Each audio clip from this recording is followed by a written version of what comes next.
Gracias por acompañarnos en su programa Acceso Directo.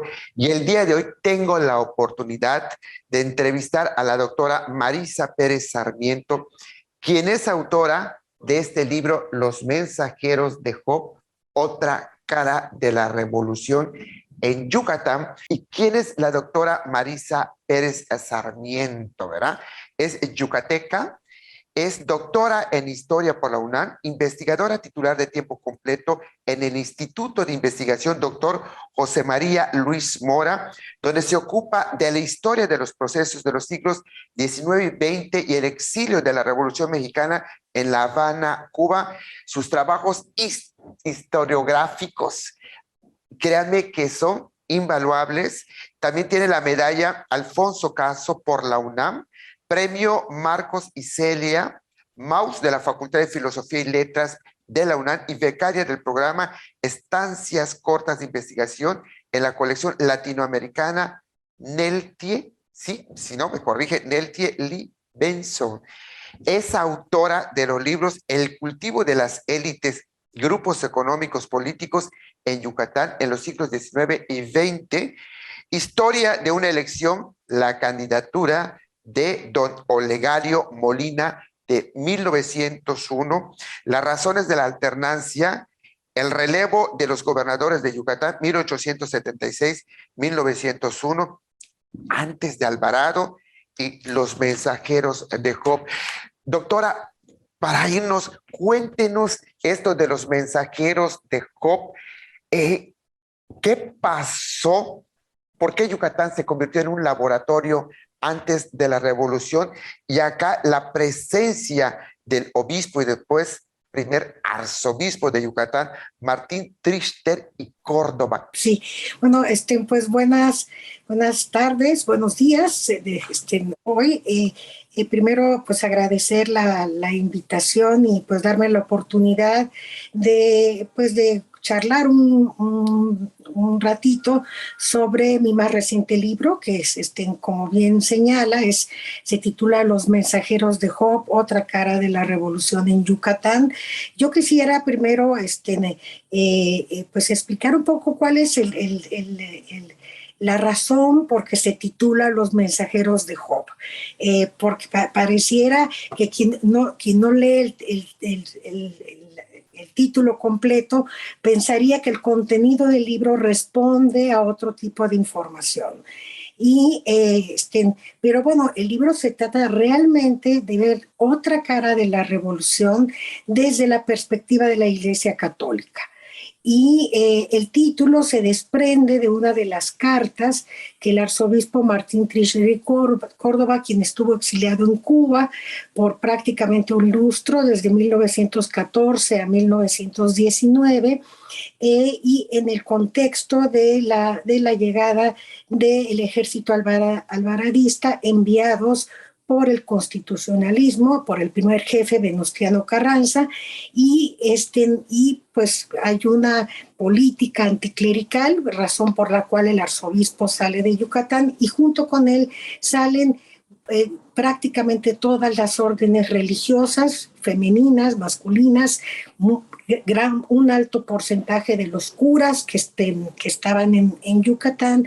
Y en una de las cartas que el arzobispo Trichter envía desde La Habana a su secretario, al secretario de la Mitra, que permanece en Yucatán, el padre Benito Aznar Santamaría, un personaje muy interesante y gracias al cual pues hay un gran orden en esta correspondencia.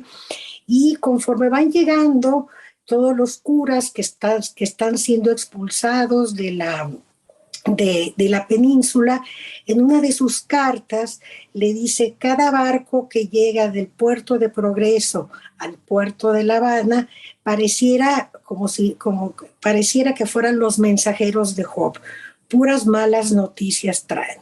Entonces, a partir de esta carta, diciendo que todas las noticias que le llegaban de Yucatán eran pues totalmente desalentadoras, de ahí se desprende el título de Los Mensajeros de Job, los que llevan las malas noticias para la Iglesia Católica a La Habana, Cuba, que es donde permaneció insisto, por casi 5 años el arzobispo. Entonces, sí quería yo hacer como esa aclaración porque creo que usted mismo cuando vio el título pensó que se trataba de otra cosa, ¿no? Pero se trata de un libro que pretende dar una visión diferente de la revolución de Yucatán, insisto, desde la perspectiva de la Iglesia Católica. De los derrotados. De los derrotados, de los expulsados, porque la historiografía yucateca, en efecto, ha privilegiado, si uno se pone a revisar, ha privilegiado, sobre todo durante la segunda década del siglo XX, ha privilegiado la figura de Alvarado. Y de Alvarado, luego, pues otra de las grandes figuras es pues, Felipe Carrillo Puerto, ¿no? Y en el ínterin, como que yo en esta búsqueda decía, no existe otra visión de esa revolución en Yucatán. Sin lugar a duda, la labor de Alvarado en Yucatán fue muy, muy importante en términos sociales, en términos políticos, etcétera. Pero, sin embargo, había una voz, esta voz de los derrotados, de los perdedores, como se llaman a ellos mismos en esta contienda, esa voz nunca había sido escuchada.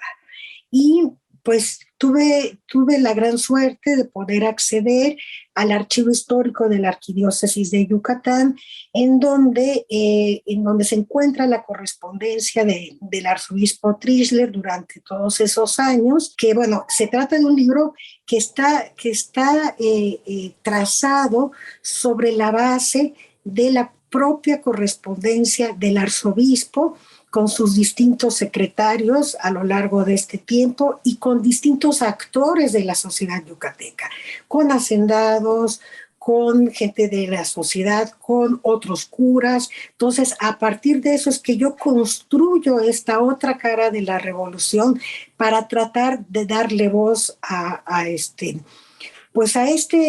sector que había vivido pues las mieles, lo digo entre paréntesis, del gobierno porfirista, que habían permitido que la Iglesia ganara muchos espacios. Perdón que lo interrumpa. Nos vamos a un corte comercial. Regresamos.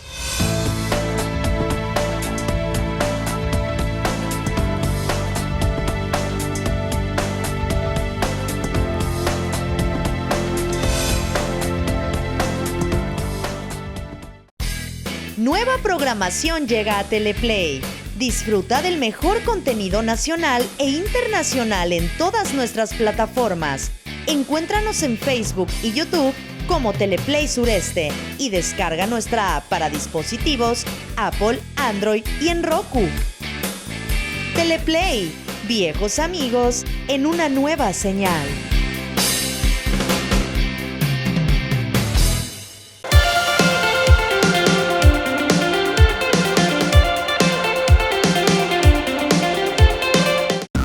Noticias Teleplay. Mantente informado de los sucesos más relevantes de la península de Yucatán de lunes a viernes a las 2:30 p.m. y repetición 6:30 p.m. a través de nuestra app y redes sociales. Solo por Teleplay.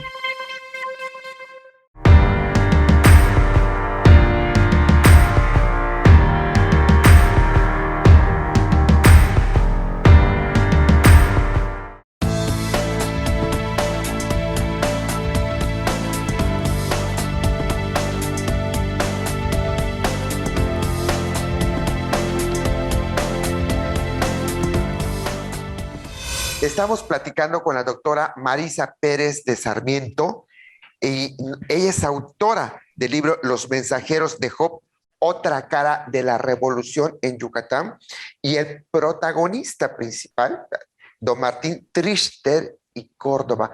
Platíquenos un poquito de este personaje para tener el contexto. Él se fortalece durante el porfiriato. ¿Es así o no, doctora? Bueno,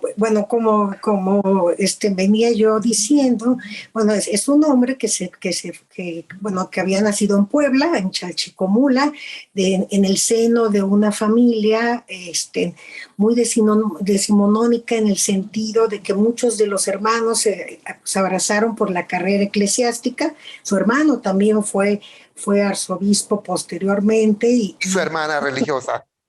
y su hermana religiosa, y además superiora de una orden religiosa en Guadalajara. Y bueno, pues Martín Trischler pues es uno de estos jóvenes que se forma en el Colegio Pío Latino y que una iniciativa que había surgido desde Roma para formar a los jóvenes latinoamericanos para llevar, digamos, como este nuevo mensaje de la Iglesia a América Latina. En ese contexto es que se forma Martín Trischler y a la edad muy temprana, de 32 años, es nombrado obispo de Yucatán y llega pues en lo que se llama pues el porfiriato tardío, ya en la última década del porfiriato, y coincide sus primeros años de obispo con la gubernatura de Olegario Molina. Y entonces, pues en este contexto, la iglesia se fortalece, el gobierno porfirista permite que se abran muchas escuelas católicas, etcétera, etcétera. Trae a los maristas, a las teresianas. Crea la escuela del obrero católico que preside, aquí lo dice este libro por don Crescencio Carrillo, allá en La Mejorada, en la iglesia de la Guadalupe, aquí lo dice el libro. Exacto, y la Congregación de Jesús María, entre otras, ¿no? Y pues ya desde años atrás se había intentado que Yucatán se erigiera como arzobispado, porque como obispado dependía del arzobispado de Antequera, en Oaxaca. Finalmente, en 1906, después de muchas gestiones en Roma, se logra erigir el arzobispado y Martín Trischler se convierte en el primer arzobispo de Yucatán, siendo pues todavía aún joven, ¿no? Y pues tenía pues relación con las altas esferas del porfiriato, y eso pues le hace pues entrar con el pie derecho. También en ese contexto, algo que usted comentaba hace un momento, que cuando se muere el arzobispo de la Ciudad de México, Próspero María de Alarcón, que Roma piensa en la posibilidad de que Trischler ocupe ese arzobispado. Hay todo un cabildeo a través del gobierno mexicano y el representante diplomático en Roma para que Trischler ocupe ese espacio. Sin embargo, es muy larga la historia de este cabildeo, pero finalmente el arzobispo Trischler pues se argumenta que por motivos de salud él no podía vivir en la Ciudad de México y que prefiere quedarse como arzobispo de Yucatán. Y bueno, pues transita este personaje pues hasta el porfiriato tardío y traspasa también el maderismo, traspasa el huertismo, hasta que finalmente en 1914, cuando el avance de los constitucionalistas hacia la Ciudad de México, con Venustiano Carranza a la cabeza como el primer jefe de este movimiento, envían a Yucatán al primer representante de ese gobierno, que es el gobernador Eleuterio Ávila. Cierto, yucateco y de Valladolid. Lo dice el libro. Exacto. y que no había vivido en la ciudad de Mérida, en el estado de Yucatán por mucho tiempo, y él pues realmente es un gobierno efímero, porque no se logra concretar, no se logran sentar las primeras bases de ese gobierno constitucionalista revolucionario. Y en un ínterin es que surge también este movimiento soberanista. Doctora, disculpe que yo le interrumpa, pero cuando viene don Eleuterio Ávila, viene por un préstamo de 8 millones de pesos.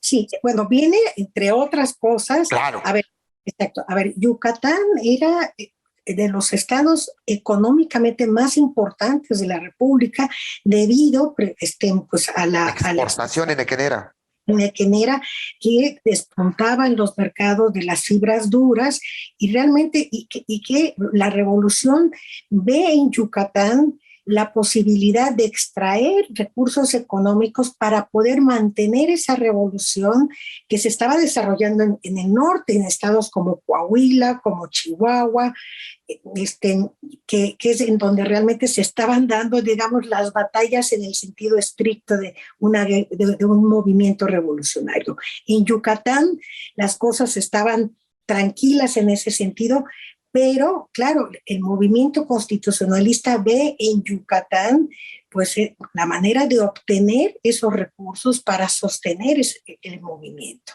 Y Eleuterio Ávila lo que llega, entre otras cosas, es pues a poner un impuesto sobre aquellos que tuvieran no recuerdo la cantidad, pero creo que arriba de 200 los 100,000 pesos. Sí, porque exacto, una cosa es el préstamo forzoso de 8 millones que dice aquí el libro y que la iglesia, la arquidiócesis tuvo que dar 25,000 pesos, y otra cosa es el impuesto extraordinario, y es donde dice aquí el libro, y donde el gobernador le dice al presidente Carranza no, y se enfrenta con el secretario Luis Cabrera. No conoce la idiosincrasia del yucateco. Aquí lo dice el libro, doctora. Sí, no, lo sé, porque ahora sí que dice, usted no conoce a los yucatecos, no conoce la idiosincrasia, y también le dice, no hay que matar a la gallina de los huevos de oro. Porque dice, a ver, Yucatán está dando recursos, pero tampoco, pues un poco dicho coloquialmente, no nos podemos mandar, porque entonces si la revolución armada no ha llegado a esta región, con estas medidas sí vamos a conseguir que sí haya una revuelta armada.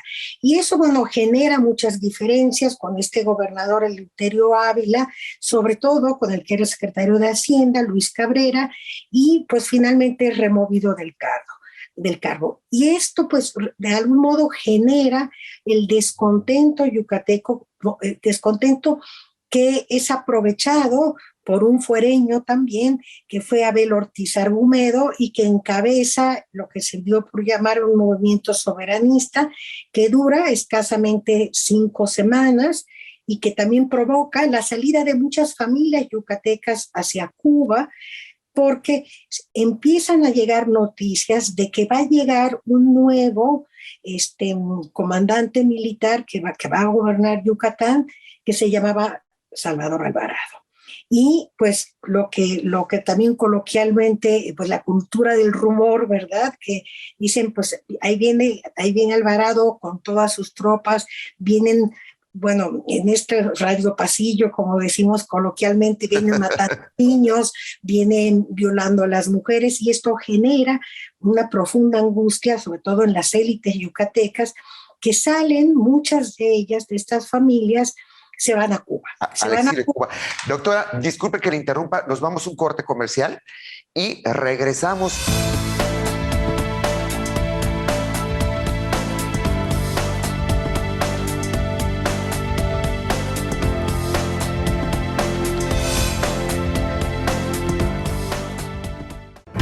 Las noticias más importantes de nuestra entidad, con información actualizada y veraz. Solo las encontrarás con Freddy Heredia en Yucatán es Noticia. Por Teleplay. Viejos amigos en una nueva señal.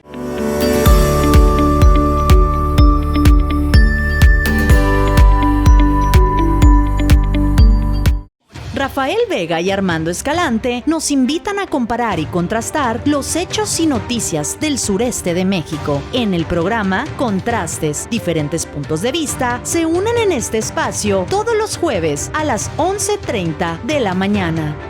Teleplay, viejos amigos en una nueva señal.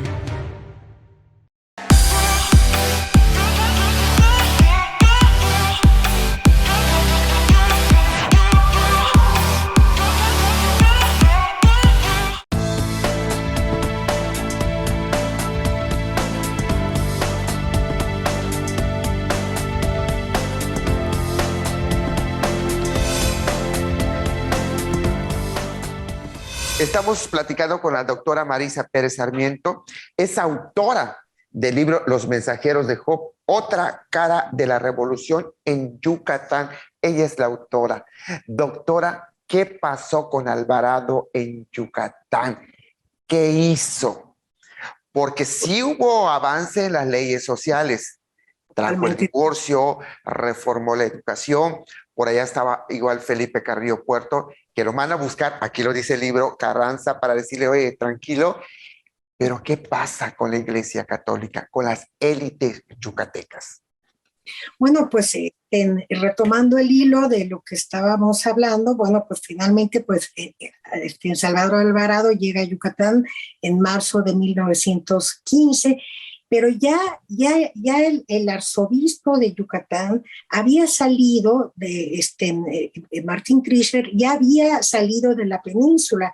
Él salió desde que desde que había llegado Eleuterio Ávila en septiembre de 1915. Y se quedan los sacerdotes. Y se quedan muchos de ellos, algunos otros se van, pero sobre todo los extranjeros, ¿verdad? Sobre todo había muchos sacerdotes españoles, pero esto sí quiero aclarar, esto no es un fenómeno aislado de Yucatán.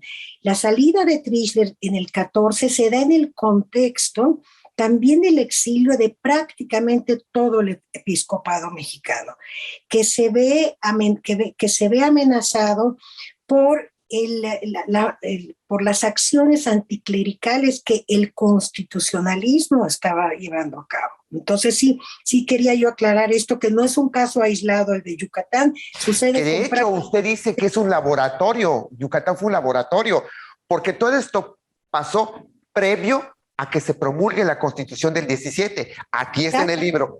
Exactamente. Entonces, pues durante el gobierno alvaradista, en efecto, hay que reconocer que hubo grandes avances en materia social, en materia educativa, pero bueno, la iglesia era poderosa y sobre todo en términos educativos, tenía mucho espacio con estas escuelas, con estas órdenes religiosas, y claro, para poder desarrollar su proyecto, pues el tema era desfanatizar, decía él. Exacto, y me gusta que lo diga entrecomillado, porque es la palabra que él utiliza en su discurso, que hay que desfanatizar, y para hacer eso había que desmantelar a esa iglesia en más de un sentido, pero el punto de vista educativo era muy importante porque pues finalmente son los que forman a los futuros yucatecos mexicanos, ¿no? Doctora, los sacerdotes no podían dar confesión, no podían dar la hostia, invaden el episcopado, la casa, el palacio episcopal, que ahora es el Ateneo Peninsular, nada más que no tocan el cuarto del arzobispo Trister. Aquí lo dice el libro. Sí, porque bueno, digamos que dentro de toda esta historia, primero pues del Palacio Episcopal, que era la sede del arzobispado, y que bueno, lo tienen que abandonar. Luego pues también se separan se separan los espacios que unían a la catedral con el Palacio Episcopal, y es cuando se hace no es el paseo, se me fue la palabra, la calle. Eran dos palacios, eran dos iglesias virreinales, creo que era de San Jorge, ahorita me acuerdo bien. San José de San José y la del Rosario. Del Rosario. Y ahí se hace el pasaje de la Revolución, porque, bueno, pues una de las casas curales. Exacto. Entonces, bueno, es muy larga la historia, y pues yo lo que quiero es que lean el libro, ¿verdad? No contarles toda la Aquí está la historia. Y también, doctor, usted registra cuando se toca la cucaracha y entra la tropa de Alvarado a la catedral. Eso ha impactado mucho. Sí, no, y bueno, y pues no solo la catedral, sino las principales ciudades, perdón, las principales iglesias de la ciudad de Mérida y de los pueblos. Yo me concentro en este libro prácticamente en lo que sucede en la ciudad de Mérida. Creo que daría para otro libro para ver cómo se da este proceso. Decapitan las imágenes. Y bueno, pues sí hay, sí realmente la iglesia, toda la obra de muchos años, por lo menos así lo manifestaba en el arzobispo, pues se ve desmantelada durante todos estos años. Y se cierra el seminario, y eso también implica un problema para la iglesia, porque es donde se están formando los futuros sacerdotes. Y pues no solo para el caso de yucateco, sino de otras arquidiócesis de México, envían a sus estudiantes, muchos a estudiar a los Estados Unidos, y que porque la iglesia católica estadounidense apoyó mucho para que los jóvenes mexicanos se siguieran formando en la carrera sacerdotal, en virtud de que los seminarios habían sido clausurados. Y algunos de ellos se trasladan con el arzobispo a La Habana, Cuba, en donde muchos de ellos continúan su formación eclesiástica en otros seminarios como en Matanzas, en Cienfuegos, en distintas partes de La Habana, y no truncar a estos jóvenes que iban a suceder en el futuro. Don Benito Aznar se enfrenta. Bueno, yo creo que si bien la figura de Chrysler es pues el eje, digamos, de esta historia, pero yo creo que yo rescataría muchísimo el papel del primer secretario que luego fallece, que fue don Benito Aznar Santa María, pero también destacaría el papel de Lorenzo Bozada, que fue un personaje que medió mucho entre, pues, a falta del arzobispo físicamente ahí, aunque él girara instrucciones desde su exilio, pues los pocos que se quedan son los que tienen que estar realizando las continuas gestiones con el gobierno de Alvarado para que no les cierren las iglesias, para que les permitan dar aunque sea una misa, ¿no? Y realmente se reduce notablemente el número de sacerdotes durante el periodo alvaradista, y como se queja mucho el arzobispo, dice, bueno, además de que son pocos, los que se quedaron fueron los viejitos, ¿no? O que están enfermos, entonces la labor pastoral no se puede llevar a cabo. Entonces, desde la perspectiva de la iglesia, y volvemos, por eso es como otra cara de la revolución en Yucatán, es el discurso que la Iglesia Católica genera a través de la correspondencia con el arzobispo, y cómo están mirando, cómo están viendo el desmantelamiento de su obra, y luego cómo van a mirar también a la Constitución del 17, que les afecta en más de un sentido, pero sobre todo que Alvarado, antes de dejar la gubernatura, que ya había sido electo Carlos Castro Morales, el líder ferrocarrilero. Exactamente. Él lanza una iniciativa, una reglamentación que tenía que ver con las restricciones que la iglesia tendría en adelante. Y eso, pues, el arzobispo desde el exilio, pues, ahí cito sus cartas, sus reflexiones. Era un hombre muy preparado, que tenía muchos elementos para argumentar, pero que sin embargo en ese momento no prosperan, pues porque Carranza nunca le contesta a sus cartas, pero pudimos recuperar lo que él quiso transmitirle, ¿no? Y ya luego, pues, se cierra, digamos, después de estos 5 años en el exilio, hacia 1919, inicia un proceso de conciliación entre la iglesia, el Estado, y la iglesia y el gobierno. Y es en ese contexto que finalmente, después de muchísimas gestiones, el arzobispo podrá regresar a Yucatán. De hecho, es uno de los últimos. Regresan obispos y arzobispos de otras partes con cierta cautela, y él es prácticamente uno de los últimos, y muy condicionado inclusive para regresar. Doctora, muchas gracias. De verdad, gracias por su tiempo. De verdad, gracias por regalarnos sus conocimientos